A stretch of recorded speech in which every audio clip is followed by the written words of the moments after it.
What's up guys, the top 10 transfers of the week, and this week I had to do a little bit of a different thing just because I've got so little amount of time because I am going on holiday about 6 hours after this video does go live. So basically what I had to do is for number 10 to number 7, I had to do them in one slide. So basically this is what we've done. We've got Reina, Stekelenburg, Lopez and Forster, all of them changing clubs, so I thought I'd do all the goalkeepers this week in this kind of fashion. I think Reina will be an 82 rated goalkeeper next year, obviously being the second choice at Bayern Munich. They probably will still play him quite a bit, but I don't think he'll play as much, and as he is getting quite old now, he probably will go down to an 82 rated goalkeeper. Same with Lopez, very old goalkeeper, and he is going to a smaller club, that is AC Milan. He probably will still have a decent card, same with Reina, but not quite as good. Stekelenburg had a terrible season at Fulham, he has gone to Monaco, and obviously, he was terrible, like, did not save anything. I think he did get a bit of an injury, but a 77 rated card will be pretty decent for him. And the only upgrade for this first one is Fraser Forster. Put him to a 77. He's gone to Southampton for a £10 million fee. I think that's a pretty good move for him. I think he should be the first choice goalkeeper. I don't think he should be set on the bench like he is for England. I think he should have the chance, and as Tabarrok is getting quite old now, I think they will go for Forster. So at number 6 this week we do have Gary Medel. He's gone from Cardiff to Inter Milan for £10 million. I'd say that's a bit of an expensive price for him, but at this time a lot of players are going for quite a bit, and he is a quality player, did very well at the World Cup, and obviously he does deserve the move to a bigger side, because in the Championship he'd probably rape the entire league and probably get Cardiff easily back into the Prem defensively. Obviously attackively they've got to do something different, so yeah, I think the move is good for him. It'll be interesting to see how well Inter Milan do next year, because they actually have quite a few transfers in this episode.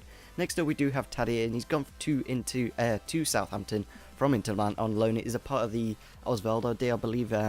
I think he will be a really good player. He's actually, his World Cup card is a 75 rated card, so I thought I'd put it up to a 76, and it'll be quite good for hybrids, of course, and he has got some pretty good rounded stats. He's got all of them pretty much around the 70 mark, and dribbling and passing is 78, so a very good rounded card, and I think he'll be a really cool card for next year's Ultimate Team.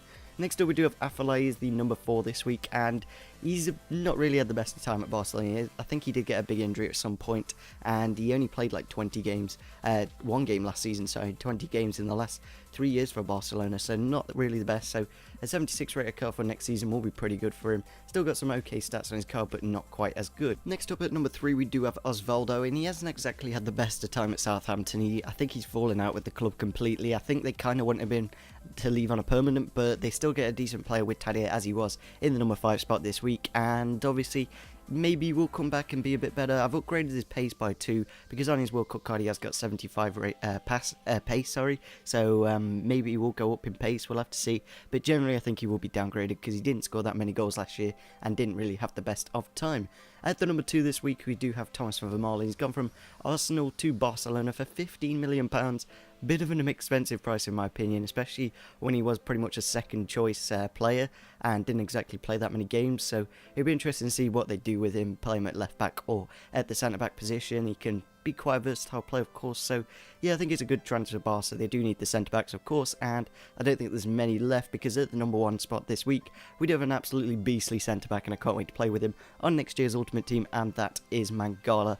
He has gone to an 83 rated card in my opinion. He had an inform that put him up to an 82, but I think they will put him to an 83, maybe an 84, but 83 is still a very good rating and ridiculously good stats. 78 pace, 85 defending and 89 heading.